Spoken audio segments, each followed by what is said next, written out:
Greetings, people of the internet. This is Scott with Serkworks Art Labs. Welcome, mad creators, to the underground laboratory where together we are going to create some awesome comics, because this is Making Comics 101. This week we are talking about penciling, and we already talked on the last bonus issue. We got a couple bonus issues this week actually, and we already talked about proportions of the body, and we're mainly talking about penciling, so I don't want you to get too stuck on the proportions for this one. If you've been studying your proportions, or if you've got a good understanding what some of those proportions are, that's definitely going to help. But I don't want you to think too much about this today, because what we're going to do is we're going to do a few different things, but first off, we're going to talk about gestures, and we're going to practice some gestures.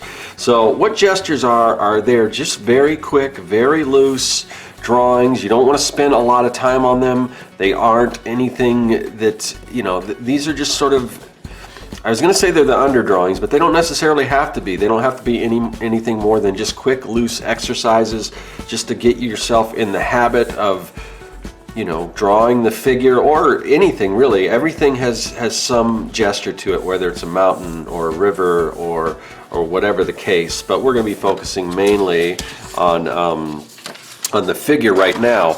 So what I want you to do, and you can do this along with me, or you could do it on your own time or whatever, but we're just going to do some quick drawings now. You may say, oh, these are like stick figures. Well, they're not necessarily. I don't want you to think stick figures, because we don't want these figures to look stiff like sticks. We want them to have, we want to use a lot of curved lines and everything, but we don't want to spend a lot of time worrying about detail, or, like I said, proportions. Now, if you kind of understand proportions, that's just going to come naturally, but don't worry so much about that right now. What we are going to focus mainly on is the line of action, and I mentioned that in the proper episode that we put out first earlier in the week. Now, the line of action it's going to be, for instance, if you got a character kind of hunched over or reaching out, it's that kind of almost like the longest line, and that's what we're trying to figure out. Is we're trying to identify that line that kind of moves through our figure, that gives us all the emotion. So once we find that, and a lot of times it's kind of runs from the torso up through the spine, and then maybe like through the arm, if you got a character that's kind of punching or whatever. But it's sort of that long line. If like you were to look at a figure standing, and if you were just kind of outline just one side, or whatever that main through line is, that's going to be your line of action. Now, the other thing I want to mention in gestures, if you remember anything at all, this is probably the main thing I want you to remember, and that is, remember this: no pressure. And I mean that in both the figurative and the literal sense. No pressure means, I don't want you to press super hard down on your pencil, or if you can use, sometimes it even helps to do your gestures like with a ballpoint pen, so we don't have the tendency to try to erase. But I mean, if you just kind of hold yourself to the standard that if you are drawing with a pencil, you're not going to erase, you can do that as well. So yeah, don't press a lot of pressure. We can sort of build on that as we go, and once we get further into this video, we'll kind of maybe pick out some of our gestures and we'll try to define them some. But like I said, that's not even necessarily, we don't have to do that right now. We could these are just exercises. You might even want to set a timer. You don't want to spend a lot of time on each one of these. These are really super quick. You just get a sketchbook, do one as quick as you can, and then move to the next one. The thing about that is you're going to get a lot of motion and everything in your drawings. And you know what? I just got off track here. I'm kind of drawing away. I'm not even thinking, but so I said no pressure, and I said that was kind of twofold, that we were talking about the figurative and the literal sense.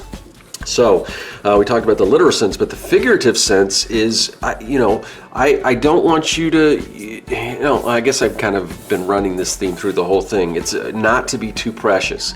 So you shouldn't have any pressure on, is this going to look good or not? These are just, quick sketches, no pressure and all that.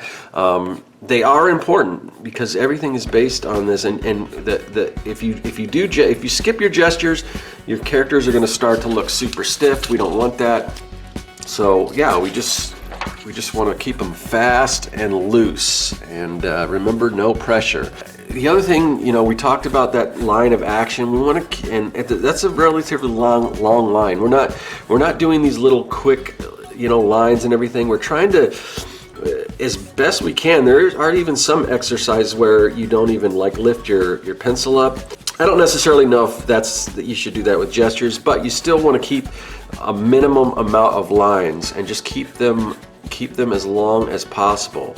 But constantly be thinking about the motion in your character. Even if your character is sort of standing still, we can give them some motion. We can have, maybe the hand on the hip, maybe, think about how that character is resting. Where's the weight on that character? And then, and gestures will help you sort of figure that out. We also want to pay attention to body language. There's a story in our figures. What do our gestures convey? Can we look at that and can we figure, this character is doing this? Even with the minimal amount of lines and everything, we get so much information there. So yeah, I just want you to practice these quick drawings over and over again. There's never too much, and don't spend a lot of time on each gesture. Just do quick gestures and move on to the next. And speaking of moving on, what we're going to do now is we are going to take some of our gestures and we're going to kind of define them a little bit using some of the other fundamentals we talked about, specifically shape. We talked about how everything is made out of shape, and now that we've got our gestures down, we can go in and we can start defining them and adding some shape to them. So now what we're going to do is we are going to take some of our gesture drawings and we're going to start breaking them down into simple shapes. And I showed this diagram before, but I just want to bring that to your attention again and let you know that here is a figure and it's completely comprised of these different shapes. We've got squares, or in this case, the three-dimensional version of a square, which would be a cube, circles equals spheres, and then like rectangles or cylinders. So you can also do like triangles, pyramids, but that's more or less, we could take, you can't see that, let's see. We can take a square and chip away at it and make triangles and stuff too. Just like this isn't a perfect square, but hopefully that'll give you the general idea. So what I did was, I don't even know if you can see this because it's so light, but I mentioned we want to do these light and we kind of want to build on. I was using this Color-Ace non-photo blue, and even if you, like I said, no pressure, but even if that, I'm pressing down super hard and it's not even really that dark. So I just use that for the outline, and then I'm going to go with this as a regular, like a light blue, which will show up a little more. So like I said, we're going to kind of go over and we're going to create a sphere. Now, right now it doesn't necessarily look like a sphere, it just looks like, a circle. So what we want to do is we want to figure out where the front of our face is going to be. So for instance, if the character's head is turned over here, if he's looking like up, we could do that. Or let's just have our character kind of looking down. So we could have him looking down like that, or if we wanted to have him looking up, we would just curve it this way, see? So I always lay those lines down so I know exactly where my character's gonna be facing, where they're gonna be looking, and it also creates this three-dimensional look to it rather than just a circle. Of course, we're gonna go in, we're gonna draw the neck, which would be a cylinder. So we've got that, and we're gonna draw the top of the torso. I'm gonna break this down into two, so let's just say sort of a box here. We can kind of, curve it around a little bit here, and then another box here for the bottom of the torso. We can go in here with a cylinder. It's not quite a cylinder, but for the hips. And then what I'm going to do is I'm just going to, again, find out where our curves are. So I'm going to kind of go along this circle and kind of break it up. So we've got that, and then we can go ahead and do that here as well. we've got, and usually with the shoulders, I'll just put little, I'm just going to put little spheres here where our shoulder joints are. I'm going to go down. I'm going to add a cylinder. I usually kind of curve them around a little bit. I like to kind of give it not too straight, I want to give it some curves. Another, for the hand, another cube. The hand is kind of basically just a series of cubes and cylinders depending, or we've got the fist closed, but we'll probably do an example with the fist open. And that perspective, I mean, what I'm trying to, and we're going to talk about foreshortening, where this arm looks a lot longer than this is shorter. It looks like it's an arm shorter, but really what I'm trying to do here is this arm is foreshortened, so it's coming out just a little bit, so that's why it looks shorter. But that's stuff we have to do when we start, I can show you, we can go through this figure and we can do this also, add these little lines to show, our 3 dimensions. We can kind of go through in here, and again, we've kind of got, say, I talked before about our through line. That could be our through line right there, our line of action. Even though he's not really in a super action pose, we can kind of see where some of that, emotions. Again, we can do sort of for the leg, we can do, or the knee, we can do a ball, and then another cylinder right here, and then kind of running out of room here. But another, again, we can do squares, the knee here, come back like here, and then like a wedge, which is basically just, a square kind of cutaway. So we've got that. I just got him holding something here. But so there you go. There you can see how we've kind of started breaking that down. Now that's a pretty simple, that's pretty basic. So, and we can further, we can further define this. But here with the head, we know where the head are, so we know where we can start placing our eyes in. I showed a little bit more of this in the proportion. Show. Actually, I probably want to make his head a little bigger. But anyway, so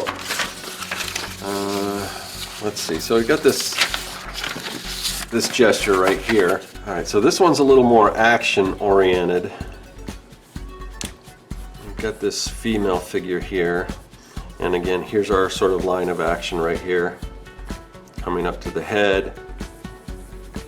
I'm going to go ahead and fill in where her torso is. Kind of still trying to get some of these lines so they're maybe not quite in proportion, but they are. Got some nice curves. Got curves here, and then more kind of a little bit more straight lines here.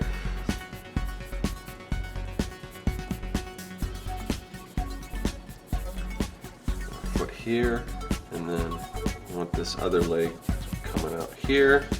We can put our knees in here, up where the calf is, and then it's a lot of straights against curves. See how it's curved here, but it's straight down here. Pay attention to that. We've got foot here. And I'm going to draw. We've got our other sort of cylinders here, squares.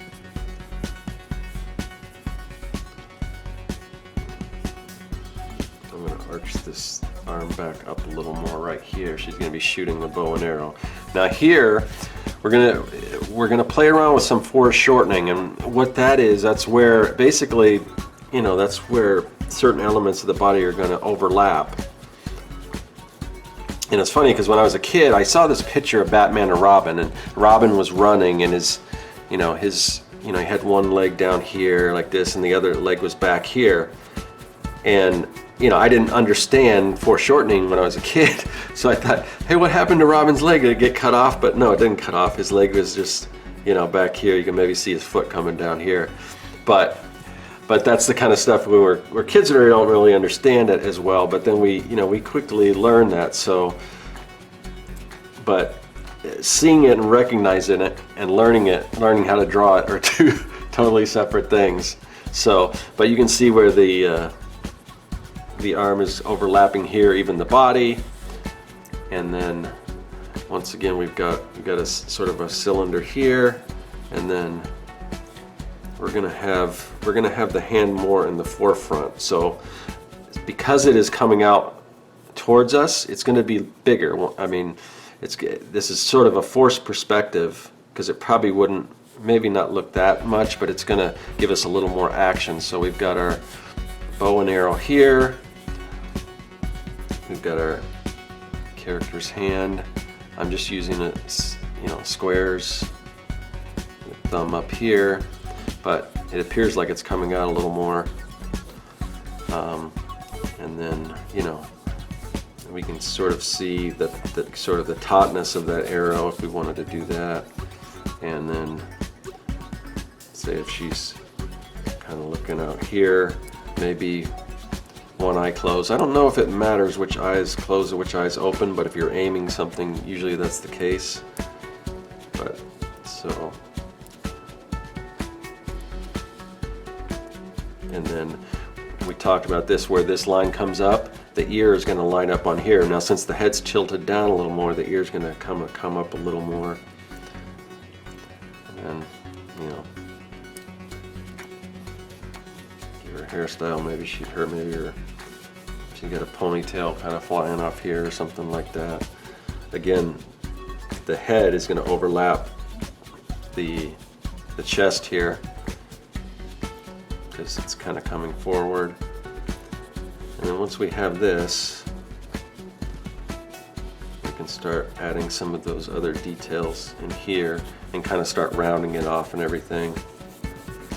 Not sure if that perspective on that probably should come out a little more. But that's stuff you just got to tweak. I mean, I've been drawing for a while, but I still struggle with this. So it's constantly checking yourself, checking your perspective. This probably should go like that. Breaking things down.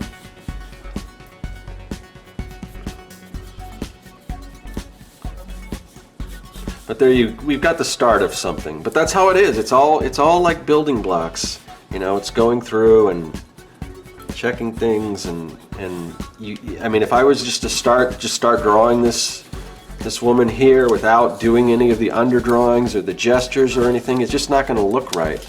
And you can see we're still a long way from finished. So that's the thing, you really have to brace yourself for it. I mean, it takes time to draw all this stuff. I mean, even the pros. I mean, I was showing some of Art Adams' stuff, and I've got a book of his artwork, and you can see everything from his. I mean, he's a brilliant artist, but even like his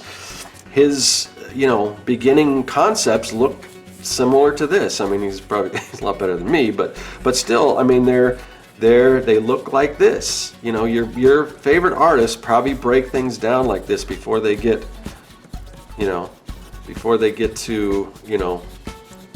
the final drawing. So, but it's just a matter of starting with your gestures and going in, breaking things down into simple shapes, and doing that over and over and over again. Just start with your gestures really quick. Remember the line of action, kind of coming through here. There's another line right here. This could be another thing here. But see just how fluid that is. And then, once we've got our gestures down, then we can go in, we can start breaking down our shapes. Remember to think of these as 3D shapes, not just circles, but spheres, not just squares, but cubes, not just rectangles, but cylinders. And then you're going to start to see everything come together, but it's a process. And you have to remember that it's a process. And it takes time, and it's just building and building and building. Start light, build up, If you want to practice some of your drawings, like I said, in ballpoint pen, you can do that. It goes a lot quicker that way, but I tend to like pencil just because I can go a little lighter with that. It's a little hard to. You can get some pressure with the ballpoint pen, but I like to build. Unless you're just doing just gestures, and that's probably a good thing to mention. You don't, like I said, you don't have to take your gestures and build off of them. You can just keep them gestures, but you never know. You might find something you like that you want to play around with and try to, make it a little more, do a final drawing or something like that. We can also draw from figures. Don't be afraid to use reference, or and then once you get to the point where you're understanding your proportions, then you can just try to figure out something on your own.